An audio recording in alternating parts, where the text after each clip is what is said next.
চিনতে পারছো না? পারছি বই কি, পারছি বলেই তো বিশ্বাস করতে দেরি লাগছে। খুব অবিশ্বাস্য মনে হচ্ছে? খুব? কেন? তোমার মামার বাড়িতে আসতে আছে আর আমার পিসির বাড়িতে আসতে নেই? নেই কে বললে? আছে বলেই তো সেই দুর্লভ ঘটনা একাধিকবার ঘটল। কি মনে হচ্ছে? মনে হচ্ছে অকস্মাৎ দৈবক্রম এগুলো কেবলমাত্র উপন্যাসেরই বস্তু নয়।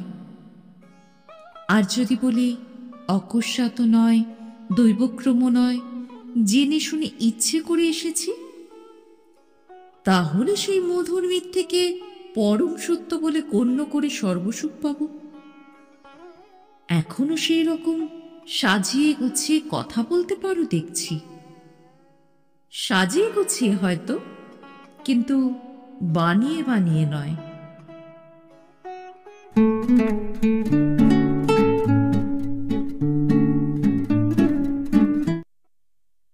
কুসুমকলির ব্যাকস্টেজে আজ আপনারা শুনছেন শ্রী আশাপূর্ণা দেবীর গল্প কার্বন কপি। গল্প পাঠে আমি সহেলি। গল্পটি শুনে কেমন লাগলো লিখে জানাতে ভুলবেন না। আজকের গল্প শ্রী আশাপূর্ণা দেবীর কার্বন কপি। লাল কাঁকড়ে সরু রাস্তাটা এসে শেষ হয়েছে রংচটা ওই কাঠের গেটটার সামনে। শেষ হওয়া ছাড়া রাস্তাটার আর গতি ছিল না, কারণ শহরটাও শেষ হয়ে গেছে এখানে। বাড়ির পিছনে রেল লাইনের উঁচু বাঁধ, আর ওপারেই অনেকখানি বালির চড়ার ওধারে একটা বালু নদী। নাম নেই, দেহাতিরা ওর প্রকৃতি বিচার করে একটা নাম দিয়ে রেখেছে। ওরা বলে হঠাৎই, তার মানে ওই ওর প্রকৃতি। মাসের পর মাস কোথায় কোনখানে লুকিয়ে আছে, অনর রোগীর মতো পড়ে আছে। হঠাৎ কোনো একদিনের আমাপা বর্ষণে লাস্যময়ী নবযৌবনার মতো উতলে ওঠে। এখন নদীটার অনর রোগীর মূর্তি, কিন্তু তখন ছিল ভরা যৌবন। অনেক দিন আগে যখন আরেকবার এসেছিল উত্তরা ফুল মাটিতে, তাই এবারে এসে প্রথমটা চিনতে ভুল হচ্ছিল। চৌধুরী বাংলো নামটা পড়ে নিঃসংশয় হলো। ভাবল সেদিন নদীতে জল ছিল, আর সেই ছোট মেয়েটার চোখেও জল ছিল। অবিরাম কান্নায় বালিশ ভিজিয়েছিল সে, আর এক নদী বইয়েছিল। অন্তত উত্তরার পিসিমা সেই কথাই বলেছিলেন। ও দাদা, মেয়ে যে তোমার কেঁদে নদী বইয়ে দিল গো। কিন্তু পিসিমার দাদা ওই নদী বহানোর মধ্যে আতিশয্যতা দেখেননি। তিনি জানতেন এমন ক্ষেত্রে অনেক ছেলে মেয়ে এমন অনেক কিছু করে বসে, যা চোখের জলে নদী বহানোর চাইতে অনেক ঘোরালো। উকিল মানুষ, কেস তো অনেক আসে। দেখেছেন নিরুদ্দেশ হয়ে যেতে, দেখেছেন আত্মহত্যা করতে। তাই সকরুণ হাসি এসে বলেছিলেন, অমন হয় রে মনীষা, সময় লাগবে সামলাতে। সামলাবার জন্যেই না মেয়েকে নিয়ে বিভাসবাবু কলকাতার জনসমাজের বাইরে এখানে এসে উঠেছিলেন। নইলে স্বাস্থ্যকর জায়গায় বোনের একটা বাড়ি আছে বলে স্বাস্থ্য উদ্ধার করে নিতে আর কবে এসেছেন বিভাস? উত্তরার মা আসেনি। উত্তরার মা এটাতে আতিশয্য দেখেছিলেন। যার জন্য মায়ের এই মর্মান্তিক কষ্ট, সেটা তো মেয়ের নিজেরই বোকামির ফল। তবে যা নিজের দোষে ঘটেছে তার জন্য আবার এত সহানুভূতি কিসের? এই অভিমত ছিল উত্তরার মায়ের। উত্তরা যত ধিকৃত হবে, যত তার লোক সমাজে মুখ দেখাতে মাথা হেঁট হবে, ততই আগামী বছরের চেষ্টা আসবে, শপথ গ্রহণের সংকল্প আসবে। বিভাস তা বলেননি। বিভাস নিজের কাজকর্মের ক্ষতি করে মেয়ে নিয়ে 1 মাসের জন্য এখানে এই চৌধুরী বাংলোয় এসে উঠেছিলেন মেয়ের মনের সদ্য ক্ষতের উপর একটা পলেস্তরা পরবার সুযোগ দিতে। এখানে লোক সমাজ কম। উত্তরার পিসমশায় অনেক দেখে শুনে এই জমিটুকু কিনেছিলেন বাড়ি করবার জন্য, শহর ছাড়িয়ে রেল লাইনের বাঁধের নিচে। তা পিসেমশাইকার বেশি দিন সে বাড়ি ভোগ করতে হয়নি। উত্তরার বিধবা পিসি সময় সুযোগ মিললে এসে হাজির হতেন। কাঠের গেটের গায়ের মরচে পড়া তালা চাবিটা খুলে ফেলে ঢুকে পড়তেন, থেকে যেতেন কিছুদিন। সেই কিছুদিনের মধ্যে সেবার বিভাস আতিথ্য গ্রহণ করেছিলেন। আসার কারণটা পিসি হয়তো ছেলে মানুষই হয়ে ভেবেছিলেন দাদার একটা মোটে মেয়ে, তাই দাদা এত নাচাতে পারছেন। কিন্তু আশাটা পিসির বড় ভালো লেগেছিল। বৌদির আবরণ মুক্ত দাদাকে পেয়ে ছেলেবেলার স্বাদ ফিরে পেয়েছিলেন যেন। আর বিভাসও হয়তো সে আবরণের প্রভাব মুক্ত হয়ে বদলে গিয়েছিলেন, হালকা হয়ে গিয়েছিলেন। এই সহজ আবহাওয়ার মধ্যে থেকে উত্তরার চোখের জল শুকোতে বেশি দেরি লাগেনি। ম্যাট্রিক ফেল করার মতো মর্মান্তিক শখও সামলে নিতে পেরেছিল। হ্যাঁ, উত্তরা তার মায়ের মুখে কালি দিয়ে ম্যাট্রিকে ফেল করেছিল, একেবারে অপ্রত্যাশিত। প্রথম দিন প্রশ্নপত্রগুলো হাতে পেয়েই নাকি তার মাথার মধ্যেটা একেবারে ঝাপসা ধূসর হয়ে গিয়েছিল। সেই ধূসরতার মধ্যে থেকে একটা কথাও উদ্ধার করতে পারেনি উত্তরা। শুধু কলম কামড়েছিল, শুধু আকুল হয়ে মগজের সমস্তটা ওলট পালট করে হাতড়ে বেড়াবার চেষ্টা করেছিল। চেষ্টা কাজে লাগেনি। নার্ভাসনেস, সম্পূর্ণ নার্ভাসনেস। নইলে পড়াশোনা যথেষ্ট তৈরি করেছিল। বাড়ি এসে সে প্রশ্নপত্রগুলোকেই টকাটক মেরে নিয়েছিল। পরদিন থেকে বাকি দিনগুলো দিল পরীক্ষা। কিন্তু প্রথম দিনের ওই ব্যর্থতা সমস্ত উৎসাহ আর চেষ্টাকে শিথিল করে দিল। ফলশ্রুতি ফেল। উত্তরার মা এতটা আশঙ্কা করেননি। ভেবেছিলেন হয়তো 3rd ডিভিশন পেয়ে ডোবাবে। এ যে মুখে কালির বুরুষ। উত্তরা ঘর থেকে বেরোয় না, কাজেই কালি পরা মুখ, মায়ের সমস্ত আক্ষেপ আর অভিযোগের ভারটা তার উপরে গিয়ে পড়ে। বিভাসবাবু দেখলেন মেয়েটাকে ওর মায়ের কবল থেকে কিছুদিনের জন্য সরানো দরকার, তাই মেয়ে নিয়ে ফুলমাটিতে চলে এলেন বোনের কাছে। তা বিভাসের বিবেচনাটা ভুল হয়নি। শুধু শৌকি সামলে উঠল না উত্তরা, যেন নতুন রক্তে লাবণ্যময় হয়ে উঠল, নতুন আবেগে চঞ্চল। কিন্তু সে আবেগকে শুধুই ফুলমাটির আকাশ বাতাস আর পাখিরা ফুলেরা নিয়ে এসেছিল? সে লাবণ্যের কি শুধুই ওয়েদার? বিভাস শতমুখে ওয়েদারের উচ্ছ্বসিত প্রশংসা করতেন। মনীষা বলতেন, হ্যাঁ, নতুন বর্ষায় এখানে সৌন্দর্যের তুলনা হয় না। কিন্তু মনীষা ভাইজির দিকে সন্দিগ্ধ দৃষ্টিতে তাকাতেন। আজ আর চৌধুরী বাংলোয় কোনো দৃষ্টি নেই, না স্নেহের না সন্দেহের। মনীষা মারা গেছেন, অনেক দিন হলো গেছেন। বিভাসকে ঘটা করে মেয়ের বিয়ে দিয়ে হঠাৎ ওকালতি ছেড়ে ফিল্ম ডিরেক্টর বনে গিয়ে বম্বে চলে গেছেন। আর হয়তো উত্তরার মা এতদিনে মনের মতো সমাজ পেয়ে সন্তুষ্ট হয়েছেন। কিন্তু উত্তরা হঠাৎ যেন সমাজের পক্ষপট থেকে পিছলে পড়েছে। উত্তরা তার সেই ঘটার বিয়ের স্বামীর হাত থেকে মুক্তি পাবার জন্য ধর্মাধিকরণের কাছে যে আর্জি পেশ করেছিল তা মঞ্জুর হয়েছে। উত্তরা আবার তার বাবার পদবিতে ফিরে গেছে। যে বাবা বলেছেন জীবনে আর ওর মুখ দেখবেন না। মা ওকে সমর্থন করতে চেষ্টা করেছিলেন। মা ওর কাজটাকে ম্যাট্রিক ফেল করার চাইতে বেশি গর্হিত ভাবেননি। কিন্তু বিভাস বলেছেন, চুপ, যে মেয়ে আমার মুখে কালি মাখিয়েছে। উত্তরা একবার মার মুখে কালি লেপেছিল, এবার বাবার মুখে লেগেছে। আর অবাক হয়ে ভেবেছে উত্তরা, আশ্চর্য, তবু বাবার পদবিটাই গ্রহণ করতে হচ্ছে তাকে, তাছাড়া আর কিছু নেই। এই অস্বস্তিকর মানসিকতায় হঠাৎ ফুলমাটির কথা মনে পড়ল উত্তরার। মনে পড়ল চৌধুরী বাংলোটাকে। পিসি নেই, পিসির ছেলেরা তো আছে, ওদের কাছে বাড়ির চাবিটা চাইল উত্তরা। বলল 2-4 দিন থেকে আসবো। ওরা বলল চাবি খোলা আছে, মালি রেখে দিয়েছি একটা, আর তো যায় না বড় কেউ, শেষে জানলা দরজাগুলো চুরি হয়ে যাবে।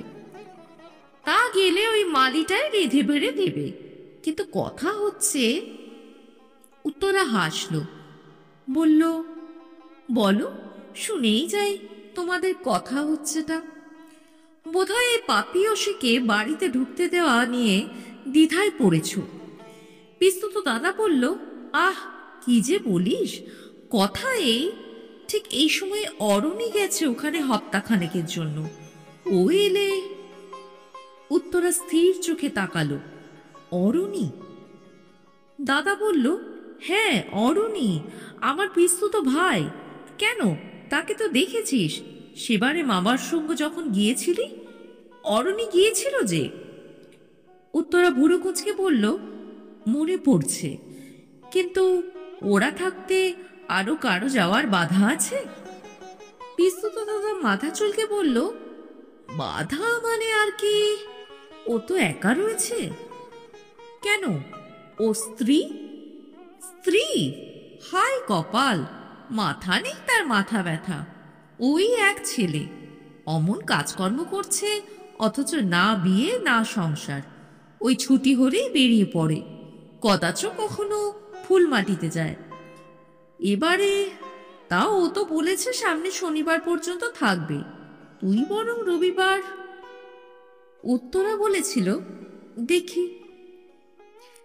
কিন্তু সেই দেখাটা দেখবার জন্য যে সেই রাত্রে ট্রেনে চেপে বসবে উত্তরা, এ কথা কি ভেবেছিল উত্তরার পিসির ছেলে? ভাবেনি। ভাববে কেন, ভাববার মতো তো কথা নয়। কিন্তু উত্তরা ভেবেছিল। হয়েছে কি, বরং তো সুবিধেই। সাত সকালে ধুলো জমানো নেই বাড়িতে, রান্নাঘরটা চালু রয়েছে। ঘরও তো চৌধুরী বাংলোর গুনতিতে অন্তত গোটা 5। লাল সুরকির রাস্তাটা শেষ করে সাইকেল রিক্সাটা থামল।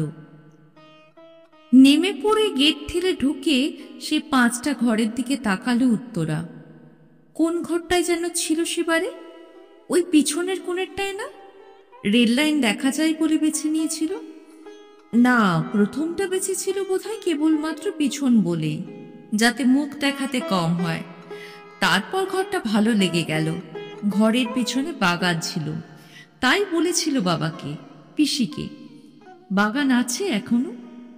আস্তে এগিয়ে গেল উত্তরা। রিক্সাওয়ালাটার মাথায় নিজের ব্যাগ বিছানা চাপিয়ে। কিন্তু কই, কোথায় কে? পিস্তুত দাদার পরিবেশিত খবরটা ভুল তাহলে। ওকে পয়সা চুকিয়ে দিয়ে বারান্দার জিনিস দুটো ফেলে রেখে মালিকে খুঁজতে রান্নাঘরের দিকে এগোলো উত্তরা। এমনি একটু জনমনুষ্যহীন জায়গার জন্যই তো তৃষিত হয়ে উঠেছিল উত্তরা। হাতড়ে মরেছিল সেই জায়গা ভাবতে, যেখানে কারো দৃষ্টি নেই, না স্নেহের, না সহানুভূতি, না সন্দেহের। অথচ শূন্য খাঁকা বাড়িটা দেখে মনটা বিশ্রী হয়ে গেল কেন? খাঁ খাঁ করে উঠল কেন? মালিকে খুঁজতে বেশি দূর যেতে হলো না। রিকশার শব্দ শুনে নিজে সে বেরিয়ে আসছিল। কোনো এক কোটর থেকে বেরিয়ে এসে দাঁড়িয়ে পড়ল, সপ্রশ্ন দৃষ্টিতে তাকালো। উত্তরা অপ্রতিভ হলো, বলল, এটা আমার পিসির বাড়ি বুঝলে, থাকবো 2-4 দিন। মালি মাথা চুলকে বলল, চিঠি এনেছেন? চিঠি?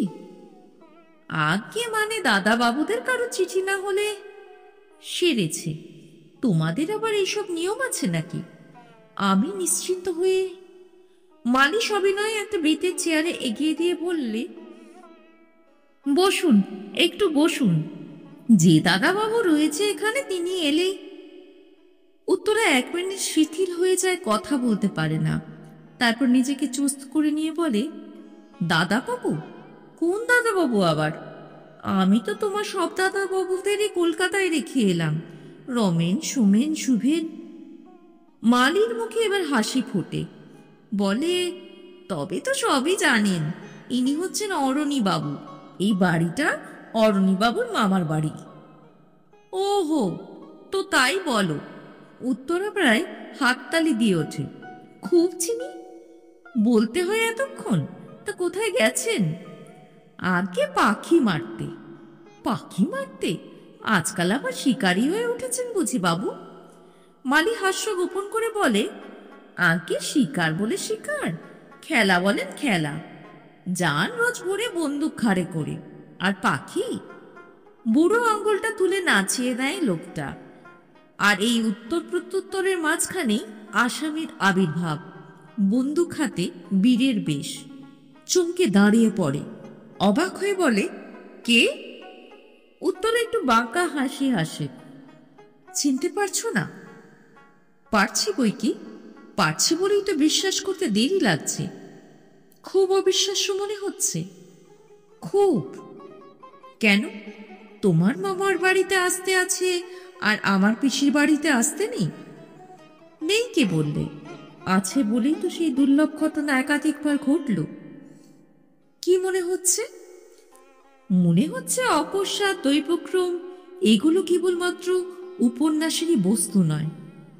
আর যদি বলি অকস্মাৎ নয়, দৈবক্রমও নয়, জেনে শুনে ইচ্ছে করে এসেছি, তাহলে সেই মধুর মিথ্যেকে পরম সত্য বলে গণ্য করে স্বর্গসুখ পাব।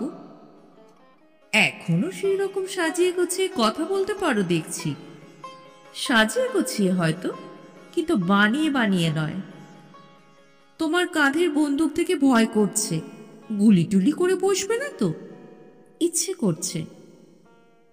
মালি বোঝে রহস্য আছে, কারণ বুদ্ধিমানেরা যাদের বোকা ভাবে তারা যে সবসময় বোকা হয় না তার প্রমাণ হামেশাই মেলে। মালিটা বোকা নয়, আর বোকা নয় বলেই আর বেশিক্ষণ হাঁ করে দাঁড়িয়ে থাকার ভূমিকা অভিনয় না করে বলে, দিদিমণি খাবেন তো? খাবো বই কি। বাহ, খাবো না তো কি উপোস করতে এলাম? খুব ভালো ভালো খাবো। কি কি রাঁধছ বলো? মালি বিনীত ভঙ্গিতে জানায়, রান্না এখনো শুরু হয়নি, বাবু পাখি মেরে আনবেন এই আশায়। এই আশায়? বাবু ধমকে ওঠে, পাখি আবার আমি কবে আনি হে? শিকার করতে যাই বলেই শিকার করে আনতে হবে এমন কোনো কথা নেই। উত্তরা মৃদু হেসে আসতে বলে, না তা নেই বটে, অন্তত তোমার কাছে নেই। কোণের সেই ঘরটায় নির্দিষ্ট করে দেয় উত্তরা নিজের জন্য। অরণি বলে, দক্ষিণের ঘর থাকতে উত্তরের ঘর? উত্তরা মৃদু হেসে বলে, উত্তরা যে, আর ভাগ্যের দাক্ষিণ্যে যার কপালে ঘরই সইল না, তার আর একদিনের ঘরে দক্ষিণের বাতাস লেগে লাভ? একদিন?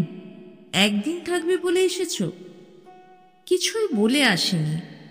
একদিনের বেশি থাকা সম্ভব কি না তাও জানি না।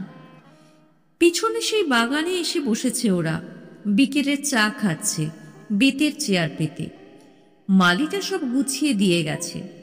দুপুরবেলা খাইয়েছে চপ্পচস্য করে, আর রাত্রের ব্যবস্থা করতে বাজারের দিকে গেছে। মনে মনে হেসে গেছে, সুবিধে দিয়ে গেলাম তোদের, যার জন্য যোগসাজশ করে দুজনে এসেছে সেখানে। ভাবটা দেখাচ্ছিস যেন হঠাৎ যোগাযোগ, যেন এখানে হঠাৎ দেখা, কিন্তু সব বুঝি বাবা। এরা ধরতে পারেনি ওর মনের কথা, এরা নিশ্চিন্তে চা খাচ্ছে। অননি টেবিলে একটা সিগারেট ঠুকতে ঠুকতে বলে, থাকা অসম্ভবই বা মনে হচ্ছে কেন? ভয় করছে? করলে হাসির কিছু নেই। অরণি সোজা ওর চোখের দিকে তাকিয়ে থেকে রহস্য ভরা গলায় বলেন, অথচ সেদিন ভয় করেনি, যখন বয়স ছিল বোধহয় মাত্র 16। 16 বলেই তো ভয় করেনি, 26 হলে করত। অরণিরও কি ভয় করছে?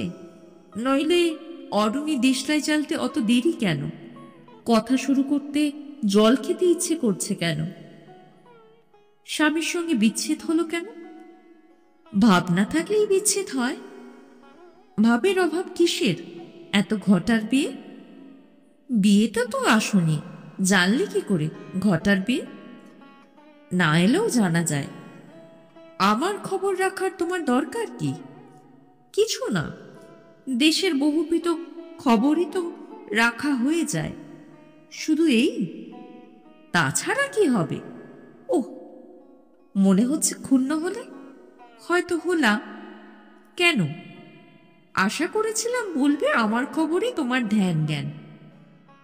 মেয়েরা নিজেরা মধুর মিথ্যা বলে, কিন্তু বিশ্বাস করে কি? উত্তরা এক মুহূর্ত চুপ করে থাকে, তারপর খুব কেটে কেটে বলে, একদিন কিন্তু করেছিলাম, সেদিন। অরণি বিমূঢ় গলায় বলে, কোন দিন, কোন মিথ্যে? মনে নেই সেই ভয়ানক মিথ্যা কথাটা বিশ্বাস করে একটা অবোধ মুখ্য স্কুলের মেয়ে নিজেকে হারিয়ে বসেছিল? আর সে কথাটা মিথ্যা, এই সত্যটাই বুঝি আবিষ্কার করেছ এতদিনে? সত্যি তারই বা প্রমাণ পেলাম কই? অরণি আরেকটা সিগারেট ধরায়, ধরিয়ে হাতে রেখে দেয়, বলে, হিসেবে একটু ভুল আছে তোমার।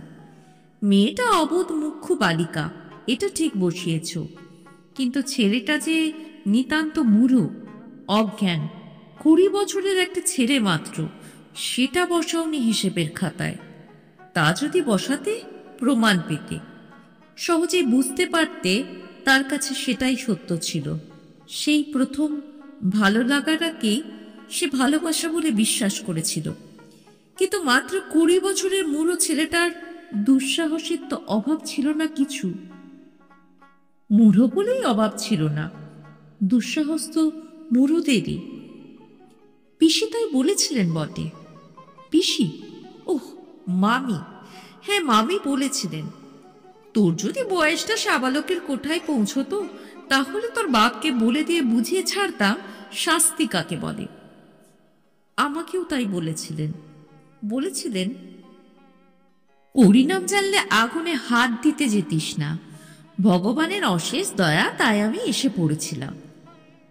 ঠোঁট কামড়ে তিক্ত একটা হাসি এসে উত্তরা কথা শেষ করে। বলেছিলেন, নেহাত দয়া করে এই কথা দাদার কানে তুললাম না। অথচ মজাই, আমি ভেবেছিলাম, অনেকদিন পর পর্যন্ত ভেবেছিলাম, অতটা দয়া প্রকাশ না করলেও হতো, হয়তো বাবার কানে তুললে। হঠাৎ চঞ্চল হয়ে উঠে দাঁড়ায় অরণি। ওর মুখের রংটা অস্বাভাবিক লাল দেখায়। ওর নিঃশ্বাসের উষ্ণতা যেন টেবিলের এধারে এসে উত্তরার গালে লাগে। টেবিলের এধারে ঘুরে আসে ও, উত্তরার কাঁধের দিকে এসে দাঁড়ায়, চেয়ারের পিঠটা চেপে ধরে, ভয়ানক একটা চাপা অথচ উদ্ধত গলায় বলে, তোমার পিসি, আমার মামি, সেই মহিয়সী মহিলাটি যা করেছিলেন, প্রকৃতির আইনে সেটা জঘন্যতম অপরাধ, তা জানো? অথচ তিনি এটা করতে সাহস পেয়েছিলেন, সামাজিক নিয়মে আমাদের বয়স তখনও নাবালকত্বের গণ্ডিটা অতিক্রম করেনি বলে। থাক তার কথা। উত্তরার রক্তের মধ্যে একটা উত্তাল সুর বাজছিল। উত্তরার শিরায় শিরায় একটা বিদ্যুৎ প্রবাহ ছুটাছুটি করছিল। উত্তরা প্রতি মুহূর্তে আশঙ্কা করছিল, বুঝি সাবালক অরণি তীব্র আক্রোশে সেই নাবালক ছেলেটার উপর অবিচারের প্রতিশোধ নেবে। তবু কষ্টে কথাকে সহজ সুরে শেষ করেছিল সে, তিনি বেঁচে নেই। উত্তরা যে আশঙ্কা করছিল, তা যদি অকস্মাৎ ঘটে, হয়তো উত্তরা বাধা দিতে ভুলে যেত, হয়তো ওই বালু নদী হঠাৎই মতো বালুস্তর ভাসিয়ে দিয়ে উত্তাল হয়ে উঠত, কুল ছাপিয়ে ঢেউয়ের ধাক্কায় পাড় ভাঙত। কিন্তু উত্তরার আশা আর আশঙ্কা দুই থমকে থাকল। অরণি সরে গিয়ে শুকনো ঘাসের উপর পায়চারি করতে লাগলো। উত্তরার ঘামে ঠান্ডা হাতটা আবার স্বাভাবিক উষ্ণতায় ফিরে এলো। কখন যেন পড়ন্ত বেলায় সূর্য বিদায় নিয়েছে, চেতনায় এলো যখন সমস্ত বাগানটা ছায়াচ্ছন্ন হয়ে এসেছে, দুজনার কেউ কারোর মুখ দেখতে পাচ্ছে না। অরণি পায়চারি করতে করতে আবার সরে এসেছে, টেবিলের দুটো কোণ চেপে ধরেছে, আর তার মৃদু ভাঙা ভারী গলাটা থেমে থেমে উচ্চারণ করছে, তিনি মারা গেছেন, কিন্তু আমরা তো বেঁচে আছি। সেদিনে সেই অবিচারের শোধ নেওয়া যায় না উত্তরা? এই সন্ধ্যাটাকে 1963 মনে না করে 1953 মনে করা যায় না? আমরা তো দুজনে দুজনকে দেখতে পাচ্ছি না। কি এসে যায় যদি আমরা ভেবে নিই আমাদের ওপর দিয়ে প্রায় একটা যুগ চলে যায়নি? যদি ভেবে নিই সেই আবেগ, সেই রোমাঞ্চ, সেই মরে যাওয়ার মতো অসহ্য সুখের মুহূর্তে কেউ এসে রক্তচক্ষে তুলে দাঁড়ায়নি আমাদের সামনে, আমরা শুধু সেই মুহূর্তটাকে গড়িয়ে নিয়ে যাচ্ছি, এগিয়ে নিয়ে যাচ্ছি। অরণি, তুমি কি আমায় পরীক্ষা করছো? পরীক্ষা? কি বলছো তুমি উত্তরা? হয়তো তুমি ভাবছো তুমি আছো জেনে, একা আছো জেনে আমি ইচ্ছে করেই নিজেকে অত সৌভাগ্যবান ভাবতে পারি। এত সঞ্চয় আমার কোথায় উত্তরা? আমি শুধু মুষ্টিভিক্ষার কাঙালি। ঘরে চলো অরণি, আলো জ্বালায় গে। না। অরণি সবলে ওর দুটো কাঁধ চেপে ধরে, বলে, ঘরে গেলে আলো জ্বাললে আমরা হারিয়ে যাব, ফুরিয়ে যাব, সমাজের শিকলে বাধা পড়ে যাব। এখানে প্রকৃতি বন্য, নিরাবরণ। জীবনের একটি সন্ধ্যা কি এই প্রকৃতিকে উৎসর্গ করা যায় না উত্তরা? উত্তরা মৃদু নিঃশ্বাস ফেলে। উত্তরা সেই প্রতীক্ষার উত্তাল রক্তপ্রবাহ সমে এসেছে, সুস্থির গতি পেয়েছে, তাই গলার স্বর কাঁপে না ওর। খুব নরম গলায় বলতে পারে, মুষ্টিভিক্ষায় লাভ কি অরণি? মনে করো আমার দুর্লভ সঞ্চয়ের ঘরে জমা রাখবো সেই ভিক্ষাটুকু। পরে, অনেক পরে জীবনকে যদি কোনো দিন নিতান্ত মূল্যহীন মনে হয়, স্মরণ করবো এই সন্ধ্যাটিকে। তোমার আর কতটুকু ক্ষতি উত্তরা? অথচ আমার অগাধ সমুদ্রের লাভ, অনন্ত আকাশব্যাপী লাভ। অরণি, আমায় দুর্বল করে দিও না। ভুল করছো উত্তরা। দুর্বলতার অথই জলেই তো ডুবে রয়েছ তুমি। আমি তোমাকে সেই দুর্বলতার পাথার থেকে উঠে আসতে ডাক দিচ্ছি। সবলে নিজেকে প্রকাশ করো তুমি। তুমি যে তোমার নিজের, একান্ত নিজের, সেই সত্যকে মহিমার সঙ্গে স্বীকার করো। এত বড় জীবনের একটি মাত্র সন্ধ্যা আমি তোমার কাছে চাইছি উত্তরা। সেটুকু দিতে কিসের এত দ্বিধা তোমার? তুমি এখন কারো বিবাহিতা স্ত্রী নও, কারো কুমারী মেয়ে নও, আর তুমি তোমার পিসির নাবালিকা ভাইঝিও নও। তুমি তো কেবলমাত্র তোমার। সেজোর খুঁজে পাচ্ছি না অরণি।